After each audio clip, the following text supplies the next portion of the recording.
กระจนปออิดปออ่อนจังซอมั่งจะขอปิดบ้านก่อนหน้าเสียงนาฬิกากำหนดอยากจะทดเวลามองดูเข็มนาฬิกาหมดเวลาเราต้องจากกัน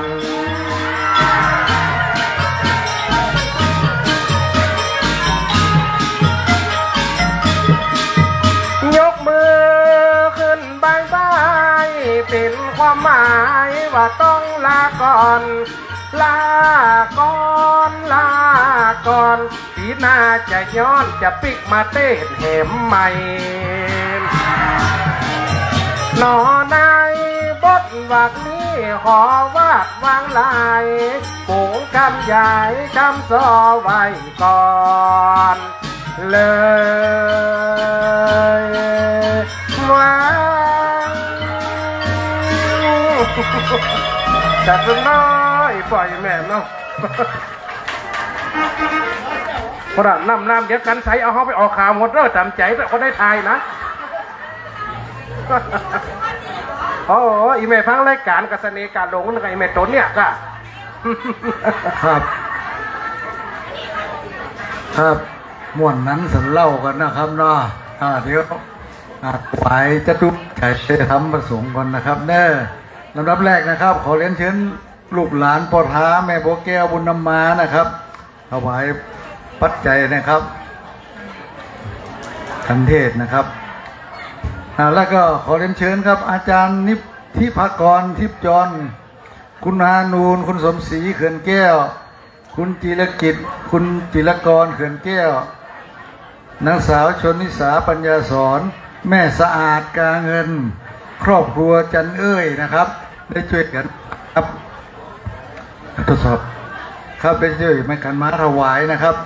น้ำปานะตัวนี้นะครับเน้อมาตั้งนานนะครับท่านดีประกาศที่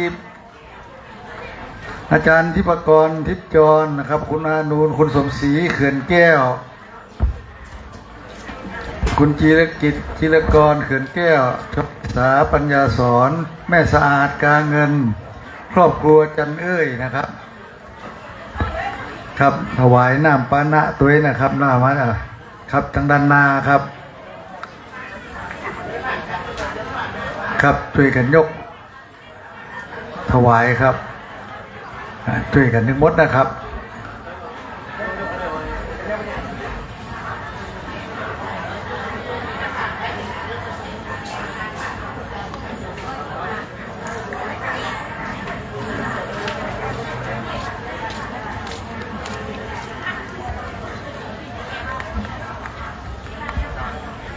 รอหนังตีจะได้ปั่นปอนเนาะยมพ่อยมแม่เนาะ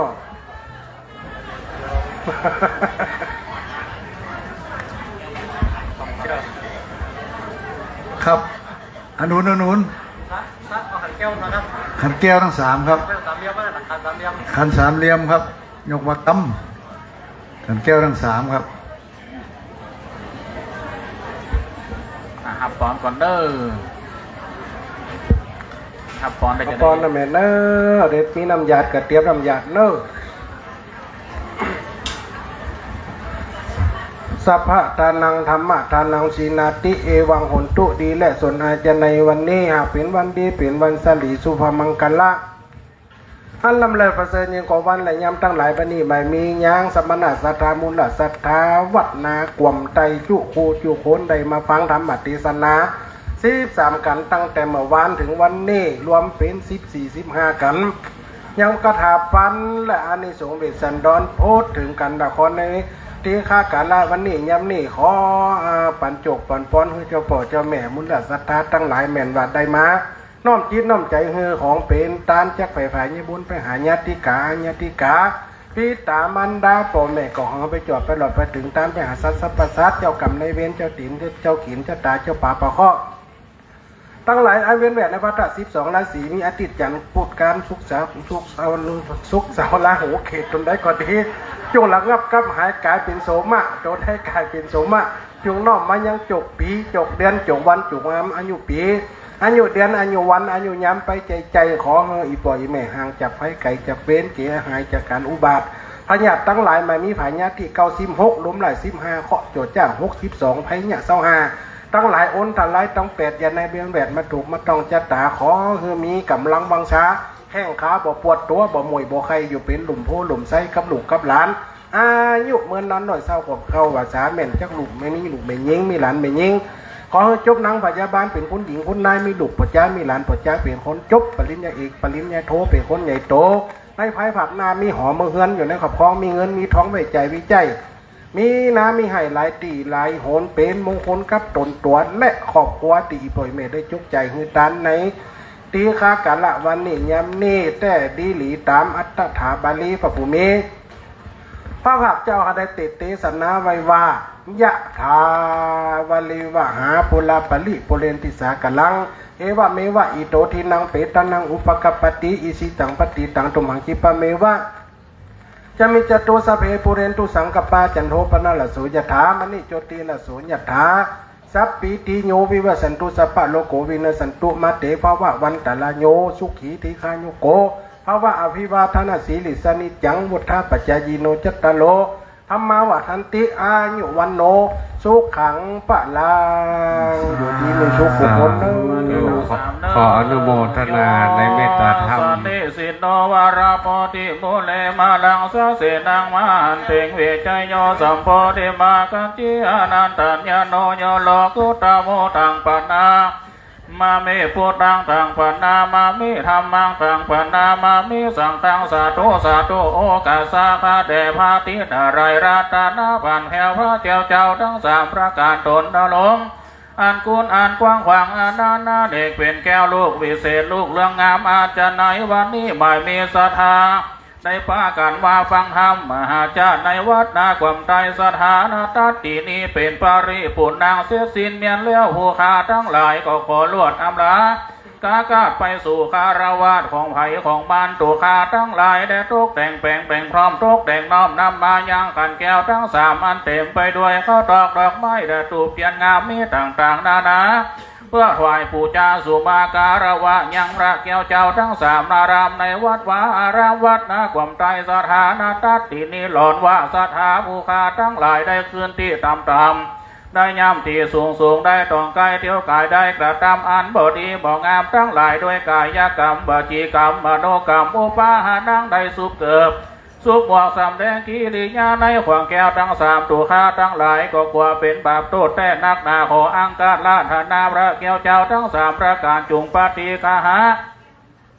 ห้ามเอายังอามิสาปูจาของคารวะตุข้าทั้งหลายขออย่าได้ห้ามต่างไปสู่เมืองฟ้าและเนรปานของศรัทธาทั้งหลายแต่ดีลีก็ขอสุมาการวะโดยอัตถาภาษาบาลีว่าสาธุสาธุอาจโยโนบังพันเตอาจากรรมายาถาปริยาถามุระเหยาถาอากุสเล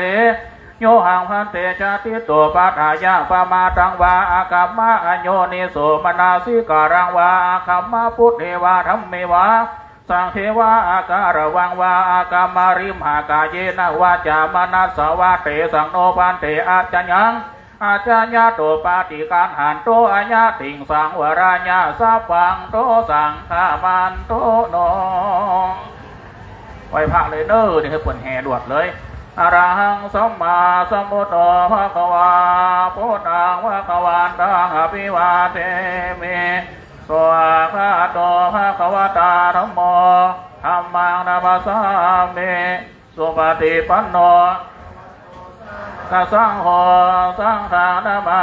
มิวันตามิพันเตสัพพังอปาราทังอปารามิพันเตมยากตังปุญญังสามินาอนุโมทิตบังสามินาปุญญังไม่ห่างตาตบังสาธุสาธุอนุโมทามินี่แหละครับเนอสิน สาธุขออนุโมทนาเมตตาธรรมพระอธิการเสเวตปัญญาวชิโลวัดดอนชัยบ้านกิ่วอำเภอแจ้ห่มองค์แสดงว่าธรรมเทศนากันที่13นี้หรือว่าสเนกาหลงเป็นว่าเป็นการสุดท้ายได้นำเอาพระเวสสันดรและพระเจ้าตั้ง6 องค์ได้กลับมาสู่บ้านสู่เมืองเอาความอุดมสมบูรณ์กลับมายังบ้านยังเมือง คือศรัทธาเฮาได้อยู่เย็นเป็นสุขศรัทธาตั้นต่างหลายด้วยอานิสงส์กันสุดท้ายนี้ จะทำมือชีวิตของเฮาตั้นต่างหลาย ขอให้ตั้นต่างหลายที่ได้ฟังธรรมชาดกมหาจาตุพระเวสสันดรชาดกอยู่สุขในท่ามกลางหมู่มวลมิตรญาติสหาย ชีวิตปราศจากโรคภัยคานมีพรานามัยสมบูรณ์ขอผู้ถึงพร้อมซึ่งทรัพย์สมบัติมีบนสวรรค์ชั้นฟ้า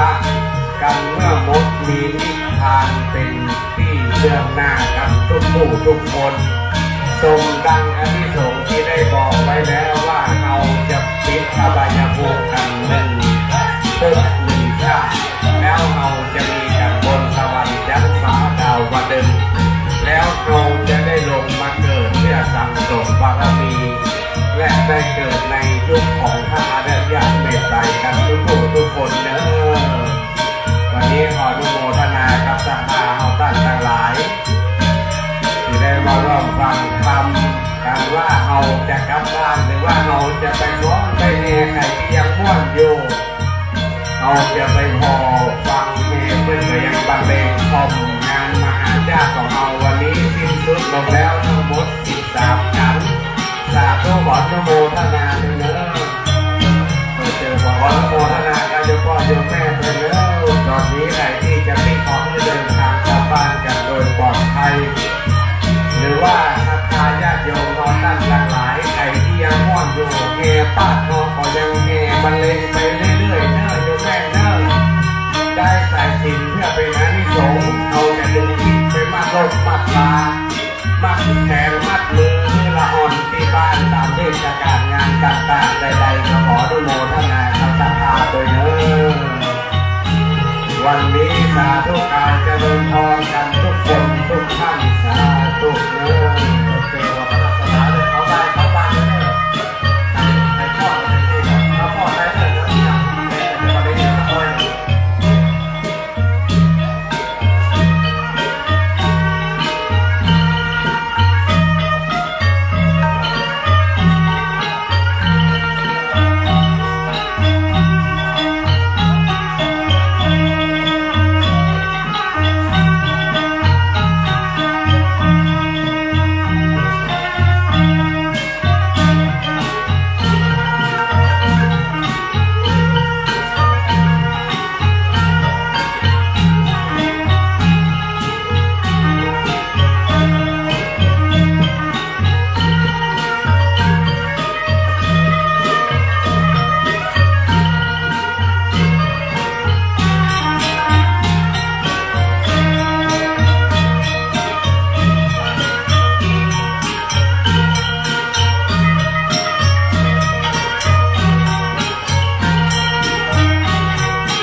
เ